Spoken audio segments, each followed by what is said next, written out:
Welcome back to our podcast, Birth of the Cool, a podcast made by Gen Z for Gen Z. We are gathered together with exceptional students from all over the world. I will let them introduce themselves. Okay, so first I'm Anthony and I'm from France. Hi everyone, my name is Louise and I'm from France too.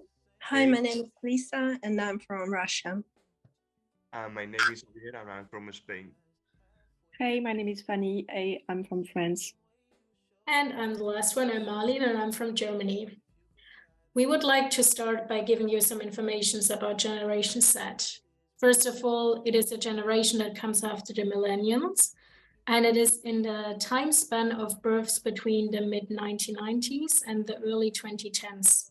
This generation is also called digital natives because they have grown up in a world where technology plays an important role in everyday life.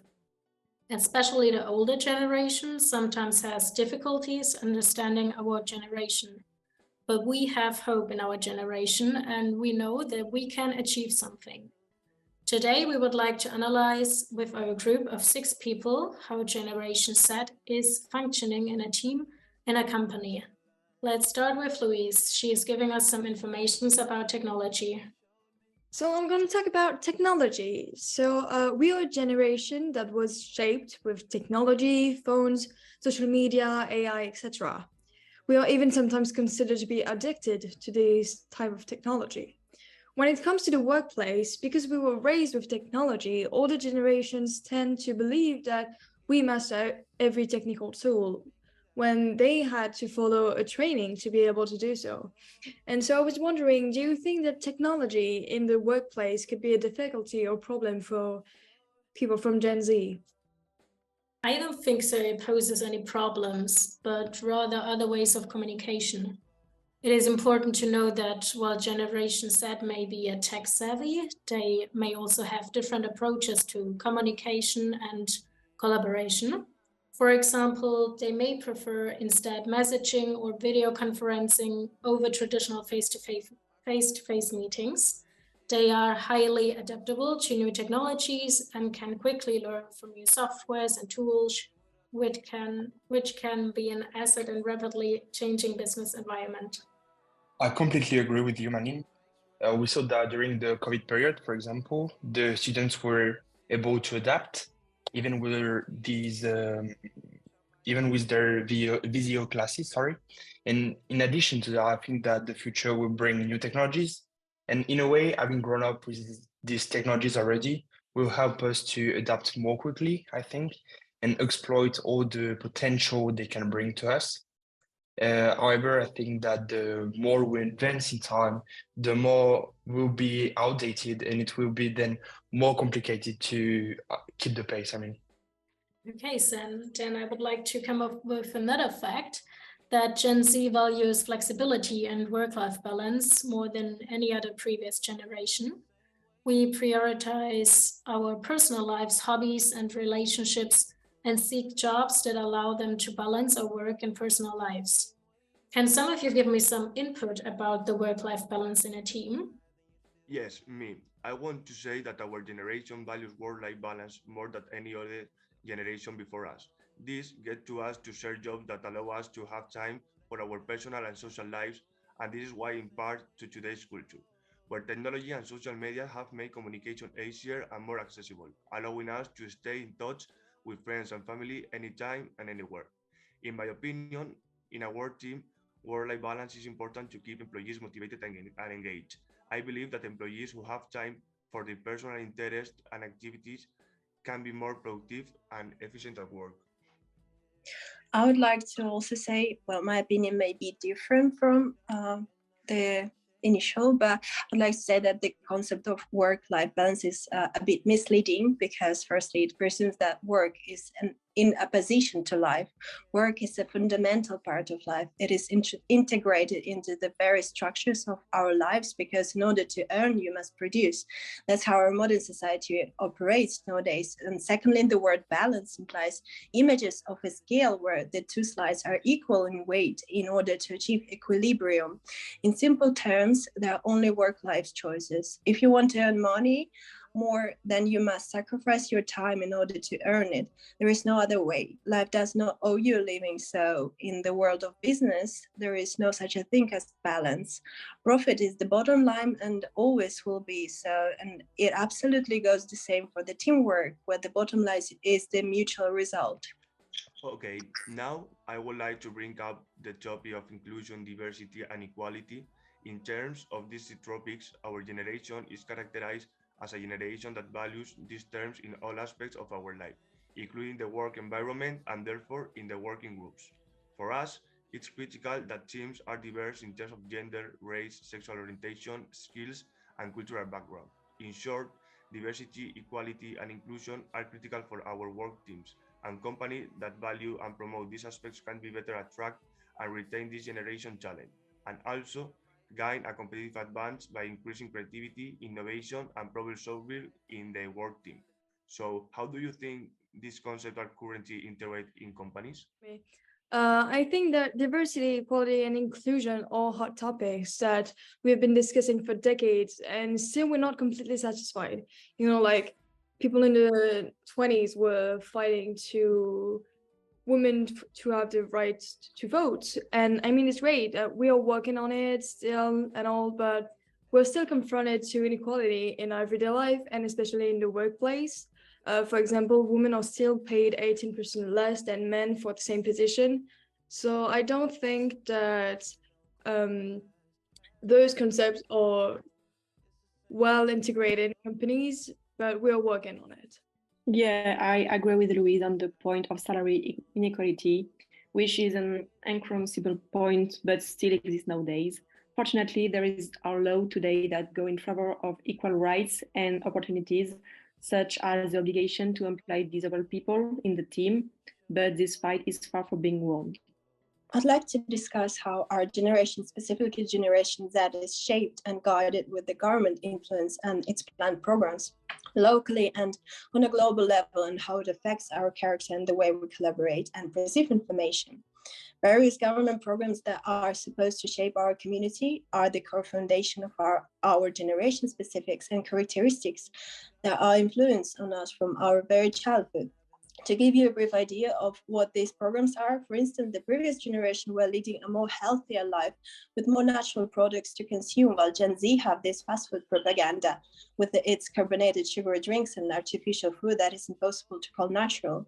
And the consequences of this program resulting in our generation growing less healthier, more lazier, with this kind of fake food, and it even affects our way of thinking and perceiving things critically. So most of Gen Z are more likely to just accept things without any criticism and judging. It can sound ridiculous, but the chemical food, the polluted environment, and the TV movies series and that our generation consumes and watches affects our whole well-being, physically, mentally, individually, and in masses. So my research is connected to a certain theory called the Overton window. It is one of the methods of brainwashing, or more precisely of managing society by changing the general accepted through a well-tested method of deception. Theory argues that it turns out that there is a whole technology mostly used for the destruction of public institutions and the legalization of morally unacceptable ideas. For this to happen, it's not necessary to brainwash or implement a dictatorial regime, but to develop a series of advanced techniques whose implementation would go unnoticed by the society. To list a few of these programs that are implemented right now for the Gen Z, we can think of feminism, child-free families, LGBT programs, growing acceptance of IVF, implemented programs for television where the scenes of, for example, violence, nudity, drugs are shown more and more with each day, as well as immoral abusive relationships that devalue the concept of friendship and love in general. So another conclusion is that most of Gen Z are more likely to act like a victim and play a role of suffering generation, because our perception is influenced in that way through the mass media and television, which also affects our critical judging, because it is unnatural for a victim to be willing to stand up, judge, fight, and argue their opinion to society, as well as working in a team. So that was the general idea of the Overton window theory and its programs implemented for our generation. To conclude with that, I'd like to mention the outcomes of these mass manipulation programs, resulting in many Gen Zs being addicted to technology and not being able to handle face-to-face interactions. I mean, reading books and newspapers used to help our mentality and critical thinking and imagination in overall, but how many people can you see with a book these days? So it's natural for people to want to work with AI and computers rather than the actual people. Our generation Z is already growing up on new content, and this is quite often a perversive content. It's normal nowadays to have mental issues, as our modern life also created by the government systematic programs, which is highly stressful and naturally causes anxiety. So our generation is exposed to sensitivity, has a fear of being criticized when being of a different opinion than the rest. It's also agreeable and easy to manipulate because the social media and the television is on its peak this decade. And other outcomes are also easy to list looking at the implemented programs that are discussed. Among the positive outcomes of mass media influence and programs, the characteristic to be diversity accepting is also can be described as our generation, more understanding and open to different opinions and topics for discussion, where technology savvy generation, self-reliant because due to the constant changes in the world, climate change, wars, global protests, pandemic. Gen Z are also learning how to be more programmatic with each day. We're culturally exposed, which makes us the most international knowledgeable generation. I think we're also more adaptable and environmentally concerned. So my question is, how do you think the authorities' influence can help business and management to assist the Gen Z workers to develop and evolve individually and professionally? I think the government could fund education and training programs that can help Generation Z workers learn new skills and develop their job skills. For example, with job training programs and grants to companies to provide training opportunities to their employees. Also, it can create policy that support work-life balance, mental health, and wellness, which are particularly important issues for Generation Z workers. So now I would like to point on the social responsibility of Generation Z. In the recent year, the importance of corporate social responsibility has been emphasized. In a team, individual social responsibility can strengthen the cohesion of commitment for team members by working together to address social or environmental concerns. Team members can not only have a positive impact on their community, but also strengthen their relationship with each other. So as a young person today, do you think it's important to have social responsibility today? If so, do you have any example of an action you have taken? Well, actually, that's a very interesting question. And I think that it is indeed very important for Gen Z to have some responsibilities, whether it is social or not. From my point of view, I think that this generation has a strong proposal force and a creativity that would allow to move forward on many subjects. And so to answer your question, I think that having social responsibilities for someone from Gen Z is really going, to help them get the most out of their potential and express their creativity. As Tony said, of course it is important. I would even say that as having social responsibility is a need, especially for Gen Z. I think that we are very aware of our social responsibility because we live in a world where environmental responsibility and ethical and human rights are the center of everyday conversations.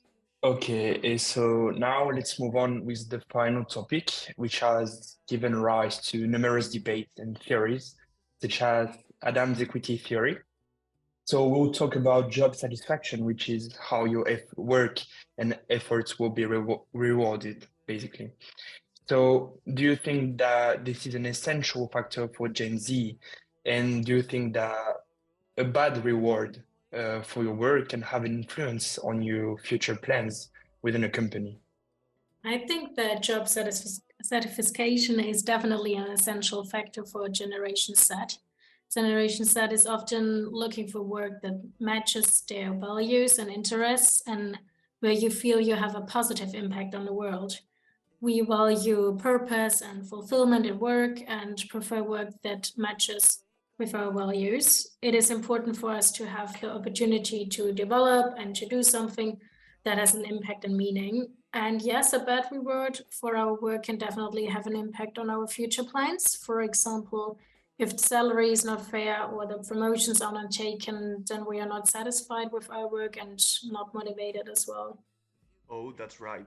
I fully agree with what Mylene has said, and I would like to add that our generation primarily values the balance between happiness and work. So it's of great importance for us to feel reward for our work through good conditions. So thank you all for being here today, and thank you for sharing your opinions. Thank you. Okay, Bye. you. Bye. everyone. Thank you. Bye. And I just wanted to thank all of our listeners and see you next week in the next episode. Bye.